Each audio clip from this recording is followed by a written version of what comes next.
Hi, Rob. How's the course going? Oh, hi, Mia. Yeah, great. I can't believe the first term's nearly over. I saw your group's performance last night at the student theatre. It was good. Really? Yeah, but now we have to write a report on the whole thing, an in-depth analysis. I don't know where to start. Like, I have to write about the role I played, the doctor, how I developed the character. Well, what was your starting point? My grandfather was a doctor before he retired, and I just based it on him. Okay, but how? Did you talk to him about it? He must have all sorts of stories, but he never says much about his work, even now. He has a sort of authority, though. So, how did you manage to capture that? I'd... I'd visualise what he must have been like in the past when he was sitting in his consulting room listening to his patients. Okay, so that's what you explain in your report. Right. Then there's the issue of atmosphere. So, in the first scene, we needed to know how boring life was in the doctor's village in the 1950s. So when the curtain went up on the first scene in the waiting room, there was that long silence before anyone spoke. And then people kept saying the same thing over and over, like, cold, isn't it? Yes, and everyone wore grey and brown and just sat in a row. Yes, all those details of the production. And I have to analyse how I functioned in the group, what I found out about myself. I know I was so frustrated at times when we couldn't agree. Yes.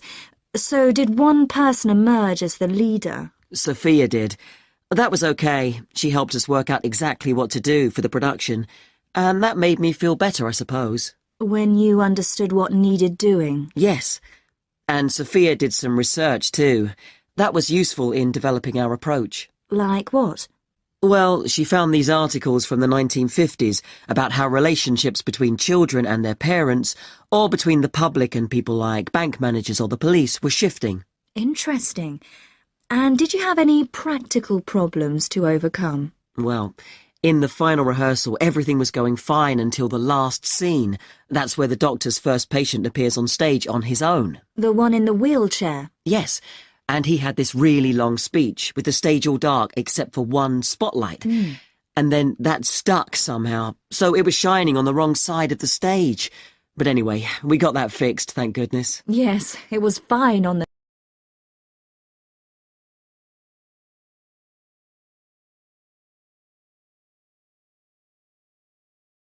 But while you're here, Mia, I wanted to ask you about the year abroad option.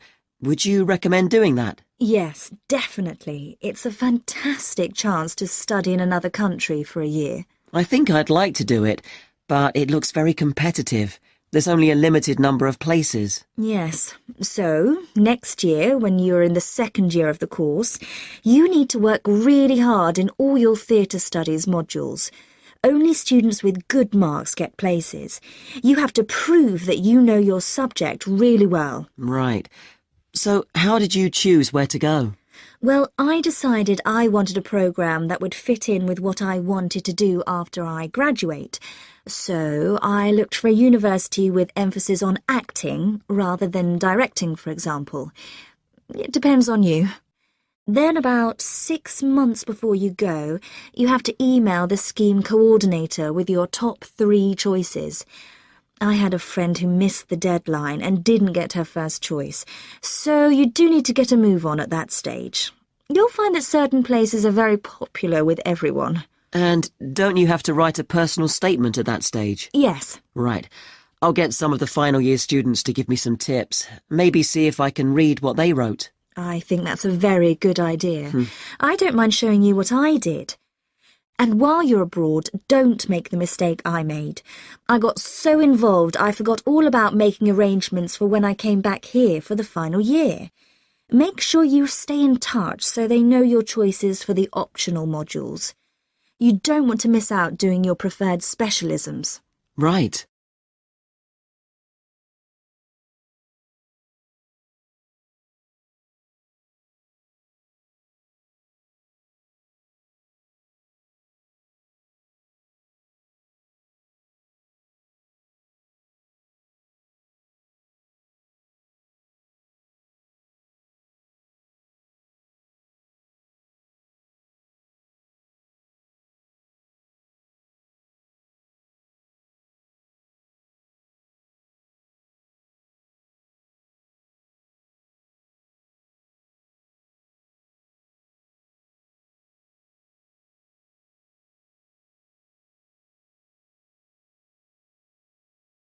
First of all, let me thank you all for coming to this public meeting to discuss the future of our town. Our first speaker is Shona Ferguson from Barford Town Council. Shona. Thank you. First, I'll briefly give you some background information. Then I'll be asking you for your comments on developments in the town. Well, as you don't need me to tell you, Barford has changed a great deal in the last 50 years. These are some of the main changes. 50 years ago, buses linked virtually every part of the town and the neighbouring towns and villages. Most people used them frequently, but not now, because the bus companies concentrate on just the routes that attract most passengers. So parts of the town are no longer served by buses. Even replacing old, uncomfortable buses with smart new ones has had little impact on passenger numbers. It's sometimes said that bus fares are too high, but in relation to average incomes, fares are not much higher than they were 50 years ago. Changes in the road network are affecting the town. The centre was recently closed to traffic on a trial basis, making it much safer for pedestrians. The impact of this is being measured.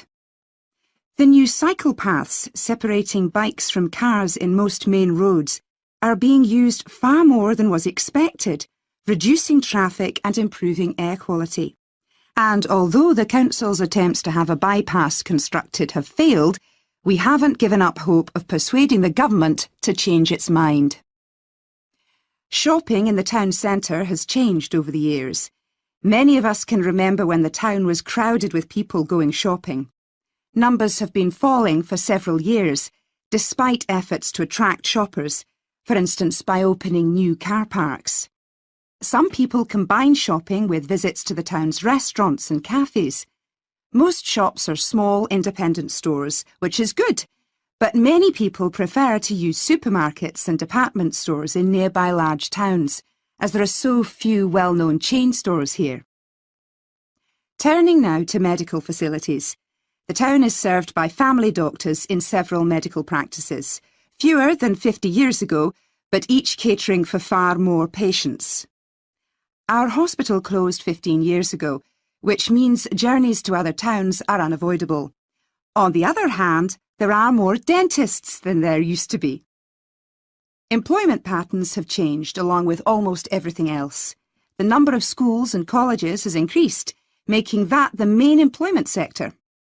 Services such as website design and accountancy have grown in importance, and surprisingly perhaps, manufacturing hasn't seen the decline that has affected it in other parts of the country. Now I'll very quickly outline current plans for some of the town's facilities, before asking for your comments.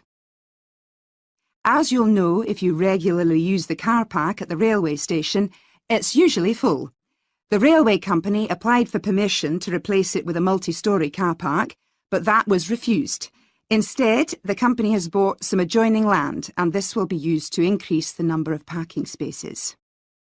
The Grand, the old cinema in the High Street, will close at the end of the year and reopen on a different site. You've probably seen the building under construction. The plan is to have 3 screens with fewer seats rather than just the one large auditorium in the old cinema. I expect many of you shop in the indoor market.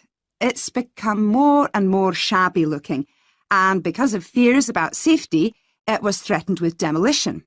The good news is that it will close for 6 weeks to be made safe and redecorated, and the improved building will open in July. Lots of people use the library, including school and college students who go there to study. The council has managed to secure funding to keep the library open later into the evening, twice a week. We would like to enlarge the building in the not-too-distant future, but this is by no means definite. There's no limit on access to the nature reserve on the edge of town, and this will continue to be the case. What will change, though, is that the council will no longer be in charge of the area. Instead, it will become the responsibility of a national body that administers most nature reserves in the country.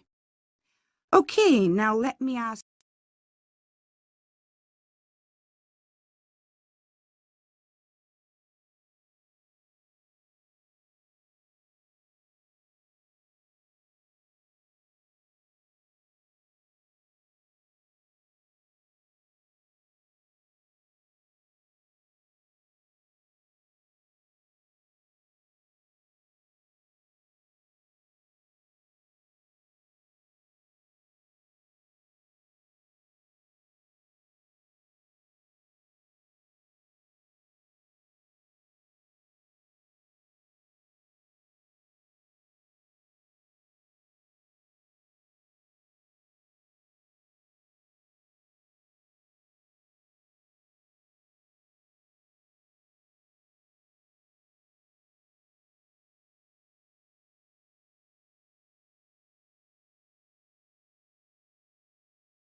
The victory of the underdog over the favored team, the last-minute penalty shot that wins the tournament, the high-energy training montages.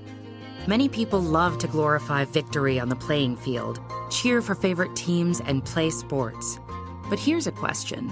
Should we be so obsessed with sports? Is playing sports actually as good for us as we make it out to be, or just a fun and entertaining pastime? What does science have to say? First of all, it's well accepted that exercise is good for our bodies and minds, and that's definitely true. Exercising, especially when we're young, has all sorts of health benefits, like strengthening our bones, clearing out bad cholesterol from our arteries, and decreasing the risk of stroke, high blood pressure, and diabetes. Our brains also release a number of chemicals when we work out, including endorphins. These natural hormones, which control pain and pleasure responses in the central nervous system, can lead to feelings of euphoria, or what's often called a runner's high. Increased endorphins and consistent physical activity in general can sharpen your focus and improve your mood and memory. So does that mean we'd get just as much benefit going to the gym 5 days a week as we would joining a team and competing? Well, here's where it gets interesting. Because it turns out that if you can find a sport and a team you like, studies show that there are all sorts of benefits that go beyond the physical and mental benefits of exercise alone. Some of the most significant are psychological benefits, both in the short and long term. Some of those come from the communal experience of being on a team. For instance, learning to trust and depend on others, to accept help, to give help, and to work together towards a common goal. In addition, commitment to a team and doing something fun can also make it easier to establish a regular habit of exercise. School sport participation has also been shown to reduce the risk of suffering from depression for up to 4 years. Meanwhile, your self-esteem and confidence can get a big boost. There are a few reasons for that. One is found in training. Just by working at skills, especially with a good coach, you reinforce a growth mindset within yourself. That's when you say, even if I can't do something today, I can improve myself through practice and achieve it eventually. That mindset is useful in all walks of life. And then there's learning through failure, one of the most transformative long-term benefits of playing sports. The experience of coming to terms with defeat can build the resilience and self-awareness necessary to manage academic, social, and physical hurdles. So even if your team isn't winning all the time, or at all, there's a real benefit to your experience. Now, not everyone will enjoy every sport. Perhaps one team is too competitive or not competitive enough. It can also take time to find the sport that plays to your strengths. That's completely okay. But if you spend some time looking, you'll be able to find a sport that fits your individual needs. And if you do, there are so many benefits. You'll be a part of a supportive community. You'll be building your confidence. You'll be exercising your body and you'll be nurturing your mind. Not to mention having fun.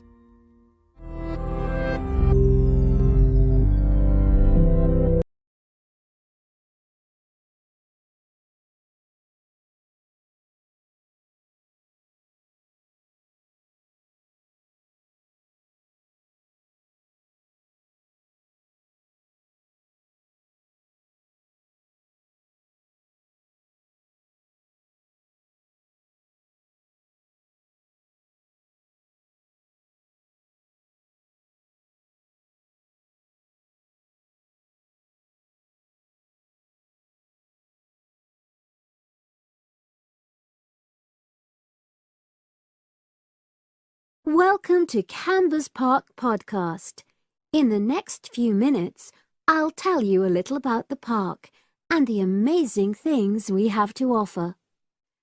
We like to think that Canberra's offers more than other theme parks. Like them, we have a variety of exciting rides for people of all ages, but Canberra's also places strong emphasis on the educational experience for its visitors. Not boring facts, but lots of interactive exhibits. Although it's mainly an outdoor experience, we do have some indoor activities if the weather gets too dreadful. The park's got a lovely, well-established feel, set in 80 acres of beautiful countryside about 3 miles south of the tourist resort of Dulchester. The park was set up in 1997 by the Camber family, but then taken over by new owners in 2004, who have maintained the original vision of the Cambers. It has lots of old trees, hundreds of flower beds, and a gorgeous lake. Cambers has over 45 different rides, exhibits, and arcades. All but one of these is free once you've paid your entrance fee. We charge a small fee for our newest ride to reduce the length of the queues. You don't pay anything for parking. A family ticket for a family of 4 works out at about £8 per person, which is amazing value. Full details of current prices are shown on our website, along with full details of rides, etc., and directions for getting to us. We also have a number of special offers. For example, if you live locally, why not join our Adventurers Club, which entitles you to 50% off ticket prices all year round, and a special lane for all rides and exhibits, which means you don't have to wait to get into any part of the park. See the Offers tab on the website. We've recently added a number of new exhibits to the park, and we're particularly proud of our Future Farm Zone, which houses over 20 different species of animals, from chipmunks to dairy cows. The emphasis is on getting near to the animals. All of them can be petted, and you can buy food for feeding the animals. Many of our younger visitors say that this is the high point of their visit. And speaking of food, don't let the animals have all the fun. We have a total of 7 different catering outlets on the site. We're open 10 to 5:30 all year round, and cold drinks and snacks can be bought at any time during opening hours. And hot food is available most of the day in the Hungry Horse Cafe from 11 until 5, just half an hour before closing time. Now we want all our visitors to have an exciting time when they come to the park, but our first priority must be safety. Parents and guardians know their children's behaviour and capabilities, but here at the park we have set certain conditions for each of the rides to ensure that all visitors get the maximum enjoyment out of the experience and feel secure at all times. There are 4 major rides at the park. Our newest ride is the River Adventure, which is designed to reproduce the experience of whitewater rafting. No amount of protective clothing would make any difference, so only go on this ride if you're prepared to get wet. Children under 8 can go on this ride, but all under 16s must have an adult with them. Not all of our rides are designed for thrills and spills. Our Jungle Gym roller coaster is a gentler version of the classic Loop-the-Loop, specially created for whole family enjoyment, from the smallest children to elderly grandparents, suitable for all levels of disability and health conditions. Carriages have comfortable seating for up to 8 people with safety belts for each passenger, which must be worn at all times. Sit back and enjoy the scenery. One of the best established and most popular of Camber's rides is the massive swoop slide. Whiz down the polished vertical slide 9 meters in height and scream to your heart's content. There are no age or height restrictions. Be careful though, you must have on long trousers so you won't get any speed burns. And then there's the famous Zip Go-Kart Stadium, with 16 karts, 8 for single drivers and 8 for kids preferring to ride along with mum, dad or carer. Take part in high-speed races in our specially designed Formula 1 style karts, but no bumping other karts, please. All riders must be above 1.2 meters because they have to be able to reach the pedals, even in the shared karts. Full details of all safety features are available on our website at www.camberpark.co.uk. canvaspark.com. So come and make a day of it at Canvas Theme Park.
Good morning, everyone.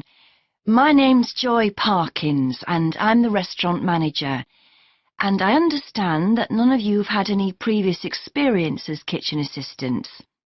Well, you might be feeling a bit nervous now, but most of our kitchen assistants say they enjoy the work. OK, they might get shouted at sometimes, but it's nothing personal. And they're pleased that they have so many different things to do, which means they never get bored. And I'll tell you straight away that if you do well, we might think about moving you up and giving you some more responsibility. Right, well, you've all shown up on time, which is an excellent start. Now, I'm glad to see none of you have unsuitable footwear, so that's good. You need to be careful as the floors can get very wet and slippery. Those of you with long hair have got it well out of the way, but some of you'll need to remove your rings and bracelets. Just put them somewhere safer today. And remember to leave them at home tomorrow, as they can be a safety hazard. Now, it's going to be a busy day for you all today. We don't have any tables free for this evening, and only a few for lunch. Fortunately, we've got our head chef back. He was away on holiday all last week, which meant the other chefs had extra work. Now, I'll tell you a bit more about the job in a minute, but first some general regulations. For all of you, whatever your age, there's some equipment you mustn't use until you've been properly trained, like the waste disposal system, for example, for health and safety reasons. Then I think there are 2 of you here who are under 18. That's Emma and Jake, isn't it? Right. So for you 2, the meat slicer is out of bounds, and of course none of you are allowed to use the electric mixer until you've been shown how it works. Now, you may have heard that this can be a stressful job, and I have to say that can be true. You'll be working an 8-hour day for the first week, though you'll have the chance to do overtime after that as well if you want to. But however long the hours are, you'll get a break in the middle. What you will find is that you're on your feet all day long, lifting and carrying, so if you're not fit now, you soon will be. You'll find you don't have much chance to take it easy. When someone tells you to do something, you need to do it straight away. But at least we do have a very efficient air conditioning system compared with some kitchens. Now, let me tell you about some of the people you need to know. So, as I said, I'm Joy Parkins, and I decide who does what during the day and how long they work for. I'll be trying to get you to work with as many different people in the kitchen as possible, so that you learn while you're on the job. One person whose name you must remember is David Field. If you injure yourself at all, even if it's really minor, you must report to him, and he'll make sure the incident is recorded and you get the appropriate treatment. He's trained to give basic treatment to staff himself, or he'll send you off somewhere else if necessary. Then there's Dexter Wills. He's the person you need to see if you smash a plate or something like that. Don't just leave it and hope no one will notice. It's really important to get things noted and replaced, or there could be problems later. And finally, there's Mike Smith. He's the member of staff who takes care of all the stores of perishables. So, if you notice we're getting low in flour or sugar or something, make sure you let him know so he can put in an order.